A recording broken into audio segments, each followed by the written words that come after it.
Last night's episode of Jimmy Kimmel Live took a shocking turn when legendary actor Harrison Ford walked off set following an explosive confrontation with host Jimmy Kimmel over Hollywood politics and cancel culture. The atmosphere in the studio felt different from the moment Harrison Ford walked onto the Jimmy Kimmel Live set. The 81-year-old Hollywood legend, known for his non-nonsense attitude and legendary roles as Han Solo and Indiana Jones, carried himself with his usual stoic demeanor. But there was something in his eyes that suggested this wouldn't be just another promotional appearance. Jimmy Kimmel, flashing his trademark grin, welcomed Ford to thunderous applause from the studio audience. Harrison Ford.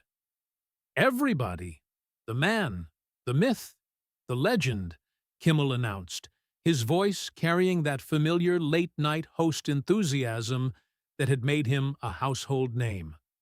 Ford settled into the guest chair with his characteristic understated presence, offering a polite nod to the audience before turning his attention to Kimmel.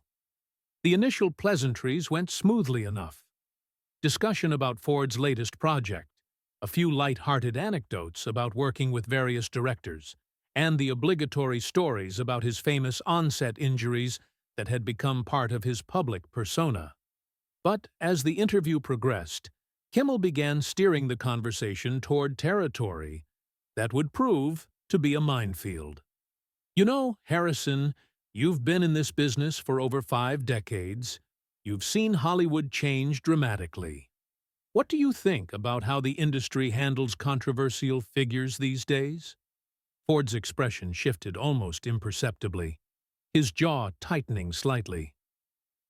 What do you mean by that, Jimmy? Kimmel leaned back in his chair, his smile taking on a more calculated edge. Well, we've seen a lot of actors face consequences for things they've said or done. Some people call it accountability. Others call it cancel culture. You've always been pretty outspoken about your political views. Do you ever worry about saying the wrong thing? The question hung in the air for a moment too long. Ford's hands, resting on the arms of his chair, seemed to grip slightly tighter. I think people should be able to express their opinions without fear of having their careers destroyed by a mob mentality, he replied carefully.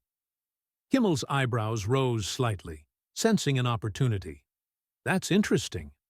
So, you think some of the people who've faced consequences maybe didn't deserve it? I mean, we're talking about some pretty serious allegations in some cases.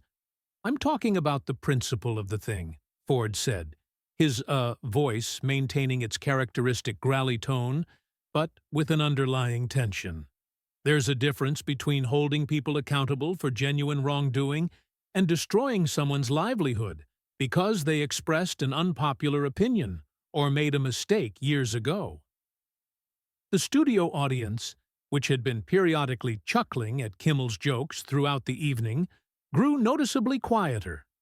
Some shifted uncomfortably in their seats, sensing the conversation was taking an unexpected turn. Kimmel pressed further, his journalist instincts seemingly overriding his role as entertainer. But Harrison, don't you think that people in positions of influence like actors and celebrities have a responsibility to be careful about what they say, especially when it comes to sensitive topics? Ford's eyes narrowed slightly. Careful according to whom? You? The Twitter mob? Some corporate boardroom? His voice remained controlled, but there was steel beneath it now. I've been in this business since before you were born, Jimmy. I've seen trends come and go, and I've seen good people destroyed by hysteria. I wouldn't call holding people accountable for hate speech hysteria, Kimmel shot back, his own tone becoming more pointed. When someone uses their platform to spread harmful ideologies or make discriminatory comments, shouldn't there be consequences? The tension in the studio was palpable now. Camera operators continued filming, but several crew members exchanged glances. In the control room, producers were likely debating whether to cut to commercial. Ford leaned forward slightly, his legendary intensity now fully focused on his host. And who decides what constitutes hate speech? Jimmy, you, the network executives?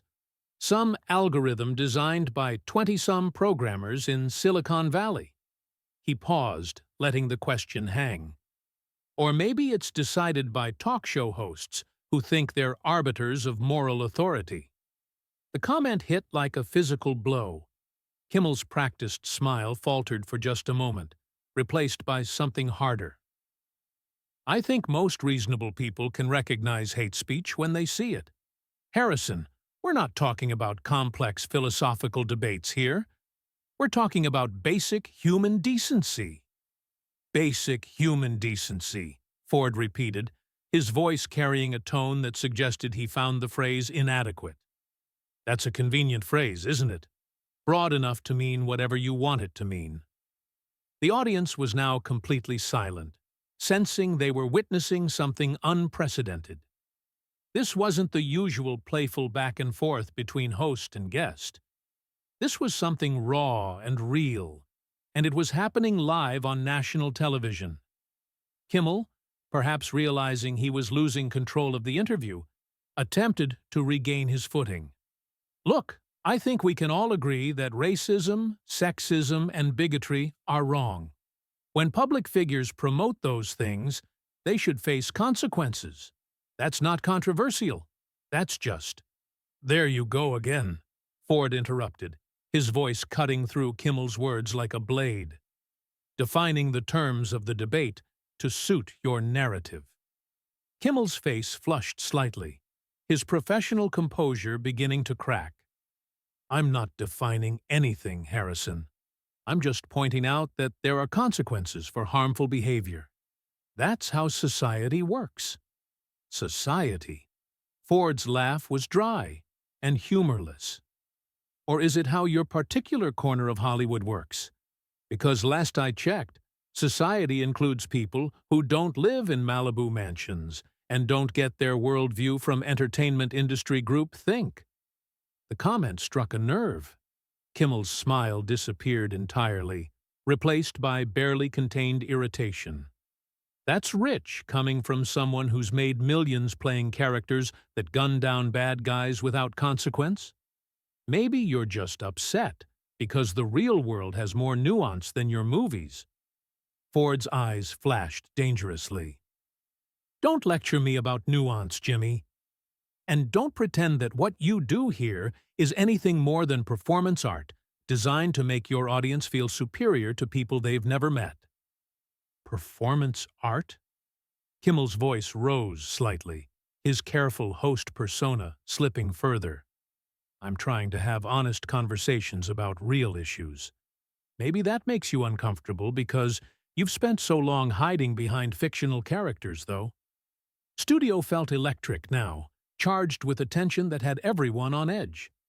Camera operators zoomed in instinctively, sensing they were capturing something historic. In the audience, people were pulling out phones, though security would later confiscate the footage. Ford stood up slowly, his 6-foot frame casting a shadow across Kimmel's desk, hiding behind characters. That's what you think I do.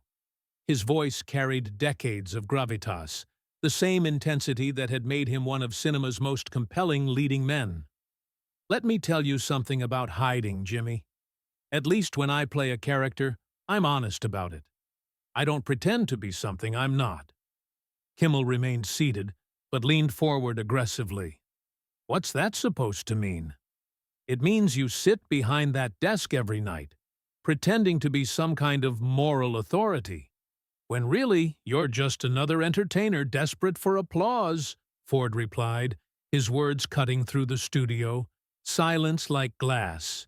You take complex issues and reduce them to punchlines and applause breaks. You create divisions where there could be understanding. I create divisions. Kimmel's voice cracked slightly, his composure finally breaking. I'm not the one defending people who spread hate and discrimination. I'm not the one making excuses for bigotry. Ford's hands clenched at his sides. There you go again. Anyone who disagrees with your worldview is automatically a bigot. Anyone who questions your methods is defending hate. It's a neat little trick, isn't it? Shut down debate by painting your opponents as monsters. The audience was frozen, caught between fascination and discomfort. This wasn't entertainment anymore. It was a raw confrontation between two men representing different philosophies about art, society, and responsibility. Kimmel stood up now, matching Ford's height as best he could. Maybe some opponents deserve to be painted as monsters, Harrison. Maybe when someone promotes ideas that hurt people, that dehumanize entire groups, they forfeit the right to polite disagreement. And who made you judge and jury? Ford shot back, stepping closer to the desk. When did talk show hosts become the arbiters of acceptable thought? When did comedians start deciding who gets to work and who gets blacklisted? We're not blacklisting anyone, Kimmel protested, but his voice lacked conviction. We're just choosing not to platform hate. Ford's laugh was sharp and bitter. Not platforming hate. That's what you call it. But what you really mean is not platforming anyone who doesn't agree with your political orthodoxy. Anyone who questions the narrative. Anyone who thinks for themselves. The confrontation had reached a fever pitch. Both men were now standing facing each other across the desk like adversaries in an old Western showdown. The studio lights seemed harsher somehow, casting deep shadows that made the scene look almost cinematic. Kimmel's face was red now, his careful media training abandoned. You know what, Harrison? Maybe the problem isn't cancel culture. Maybe the problem is that people like you can't handle living in a world where your words have consequences, where you can't just say whatever you want without pushback. Ford's eyes narrowed to slits. Consequences. There's that word again. Funny how consequences only seem to flow in one direction, isn't it? Funny how they only apply to people who step out of line from your approved thinking. My approved thinking? Kimmel's voice was almost shrill now. I'm talking about basic human rights. Basic decency? If you can't understand that, don't you dare lecture me about human rights, Ford interrupted, his voice dropping to a dangerous growl. I've lived through more history than you've read about in your Twitter feed. I've seen real oppression, real injustice, and real consequences for speaking truth to power. What you're doing isn't fighting for human rights. It's performative activism designed to make you feel important. The words hit Kimmel like a physical slap. His face went from red to almost purple, veins visible at his temples. Performative activism. I use my platform to call out hatred and discrimination. I give voice to the voiceless. That's more than hiding behind movie roles and staying silent when it matters. Ford's composure finally cracked completely. Staying silent? Staying silent? His voice boomed across the studio, causing several audience members to flinch. I've been fighting battles before you even knew what a television camera was, but I fought them in the real world, not in some sanitized studio for applause. The studio was dead silent, except for the hum of equipment and the barely audible whispers of panicked producers in the control booth. Security personnel had moved closer, unsure whether they were witnessing an interview gone wrong or something more serious. Kimmel, perhaps sensing he was losing the narrative battle, played his trump card. Oh, please spare me the war stories, Harrison. You think because you flew planes and did your own stunts that makes you some kind of authority on moral courage? You're just another privileged Hollywood elite who's upset that the world doesn't bow down to you anymore. The accusation hung in the air like poison. Ford went completely still, his legendary intensity now focused like a laser beam on his host. When he spoke, His voice was quiet, but carried the weight of barely contained fury. "Privileged Hollywood elite," he repeated, slowly, as if tasting each word. "That's what you think I am. That's how you dismiss anyone who challenges your worldview. Just label them privileged and elite, and suddenly their opinions don't matter." Kimmel sensed weakness and pressed his advantage. "If the shoe fits, Harrison, you've made hundreds of millions of dollars pretending to be heroes, while real heroes deal with the consequences of hate speech and discrimination. Maybe it's time you acknowledged your privilege instead of defending the people who spread it." Ford's hands were trembling now, not with fear, but with rage. "You want to talk about privilege? Let's talk about the privilege of sitting behind that desk every night, passing judgment on people you've never met, destroying careers with snarky comments and carefully edited segments. Let's talk about the privilege of never having to face real consequences for your actions because you're on the right side of every issue." "I face consequences every day," Kimmel shot back, his voice cracking. "I get death threats from your people. I get boycott and harassment campaigns. Don't pretend like speaking out against hate doesn't come with a price." "My people." Ford's voice was incredulous. "There it is. There's the real Jimmy Kimmel. Everyone who disagrees with you is part of some monolithic group, some enemy force that you're bravely fighting against. You can't conceive of the possibility that decent people might have different perspectives than you." The confrontation had transcended television now.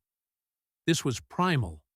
Two alpha personalities locked in intellectual combat with decades of frustration and resentment fueling the fire. Neither man was backing down, and the studio felt like a powder keg ready to explode. Kimmel's voice became shrill and desperate. "Different perspectives. Is that what we're calling racism now? Different perspectives? Is that what we're calling sexism and homophobia? Just different ways of looking at the world?"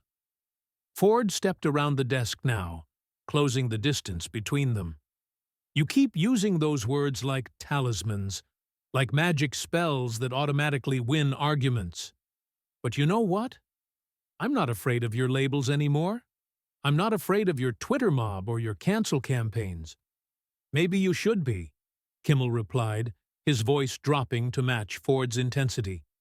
"Maybe people who defend hate should face consequences. Maybe the days of hiding behind fame and fortune are over." The threat was unmistakable.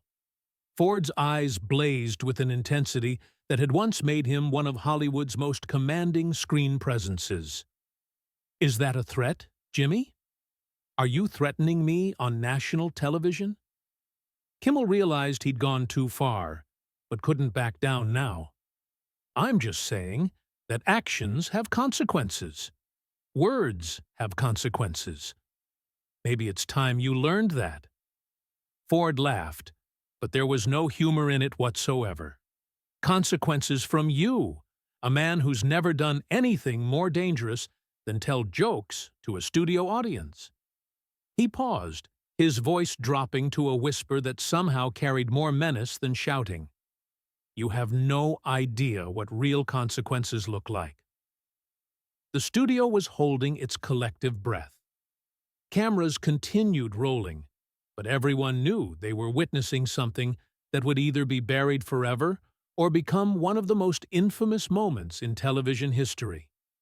Kimmel, perhaps sensing he was completely out of his depth, made one final desperate play. "You know what, Harrison? I think our audience deserves to know what kind of person you really are, what kind of values you actually represent." Ford's smile was cold and predatory. "By all means, Jimmy. Tell them what kind of person I am."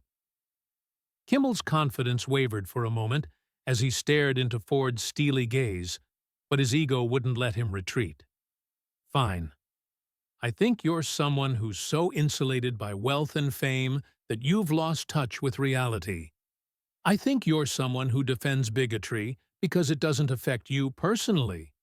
I think you represent everything that's wrong with old Hollywood." The words echoed through the studio like gunshots. Ford stood motionless for several seconds, processing the attack. When he finally spoke, his voice carried the quiet authority of a man who had commanded respect for 5 decades. "Old Hollywood," he repeated slowly. "You mean the Hollywood that created art instead of propaganda? The Hollywood that told stories instead of delivering sermons? The Hollywood that respected its audience instead of lecturing them?" Kimmel's mouth opened to respond, but Ford wasn't finished. "Let me tell you about old Hollywood, Jimmy. Old Hollywood gave people like you the platform you're now using to destroy it. Old Hollywood created the industry that made you rich and famous. And old Hollywood understood something that you've forgotten: that entertaining people is a privilege, not a right to indoctrinate them." The studio audience was transfixed, watching a masterclass in controlled fury. Ford's voice never rose above conversational level, but every word carried the weight of absolute conviction. "You want to know what kind of person I am?" Ford continued, stepping closer until he was directly in front of Kimmel's desk. "I'm someone who spent his entire career trying to be worthy of the audience's trust. I'm someone who's risked his life dozens of times to give people authentic entertainment. I'm someone who believes in treating people with dignity, even when they disagree with me." Kimmel tried to interrupt. "Harrison, I'm not finished." Ford cut him off with surgical precision. "You asked what kind of person I am, so I'm telling you. I'm the kind of person who doesn't need to destroy others to feel important. I'm the kind of person who can disagree with someone without calling them evil. I'm the kind of person who understands that real strength comes from building people up, not tearing them down." The words landed like physical blows. Kimmel's face had gone from purple to pale. His earlier bravado completely evaporated. He looked around the studio desperately, as if seeking rescue that wasn't coming. Ford's voice dropped to barely above, a whisper, but somehow it filled the entire space. "And you want to know the real difference between us, Jimmy? When I'm done with this conversation, I'll go home and sleep peacefully, knowing I've lived my life with integrity. Can you say the same?" The question hung in the air like a sword over Kimmel's head. The host opened his mouth several times, but no words came out. His carefully constructed persona had been completely dismantled by a master craftsman who understood the power of authentic emotion over manufactured outrage. "I thought not," Ford said quietly, his point made. He straightened his jacket with deliberate care, every movement conveying dignity and control. "You know what, Jimmy? I came here tonight to promote a movie. Instead, I've gotten a glimpse into the soul of modern entertainment. And frankly, I don't like what I see." Ford turned toward the audience, his voice carrying easily to the back rows without amplification. "Ladies and gentlemen, I apologize that you had to witness this. You came here for entertainment, not a lecture on why discourse in this country has become so toxic. The fault for that lies with people who confuse celebrity with wisdom." The audience was completely silent, mesmerized by the raw authenticity of the moment. This wasn't scripted television. This was real human drama unfolding in real time. Ford turned back to Kimmel one final time. "Jimmy, I hope someday you understand the difference between holding people accountable and destroying them. I hope you learn that real courage isn't punching down at people who can't fight back. It's having the strength to admit when you're wrong." With that, Ford walked toward the exit, his footsteps echoing in the deadly quiet studio. Kimmel finally found his voice, calling out desperately, "Harrison, wait! We can work this. Out, Ford paused at the edge of the stage, turning back with a look of profound disappointment. No, Jimmy, we can't, because working it out would require you to listen, and you've forgotten how to do that. The legendary actor disappeared into the wings, leaving behind a stunned studio and a host who looked like he'd been hit by a freight train. Kimmel stood frozen behind his desk, his mouth opening and closing soundlessly as he processed what had just happened. The audience began to murmur, then talk, then buzz with excitement as the reality of what they'd witnessed sank in. They had just seen one of Hollywood's most respected figures deliver a masterclass in dignity under fire, while simultaneously watching a talk show host's credibility crumble in real time. Security finally moved to restore order, but the damage was done. Within minutes, cell phone footage would leak despite confiscation efforts. Within hours, the confrontation would be trending worldwide. Within days, Kimmel's ratings would plummet as viewers turned away from what many saw as mean-spirited activism disguised as entertainment. The incident became a watershed moment, sparking nationwide conversations about the role of entertainers in political discourse and the difference between accountability and destruction. For Harrison Ford, it represented a final definitive statement about the values that had guided his remarkable career. For Jimmy Kimmel, it became a harsh lesson in the difference between wielding power and earning respect. As the studio lights dimmed and the audience filed out an animated discussion, one thing was crystal clear. They had just witnessed television history, and not the kind that would be celebrated in Hollywood circles.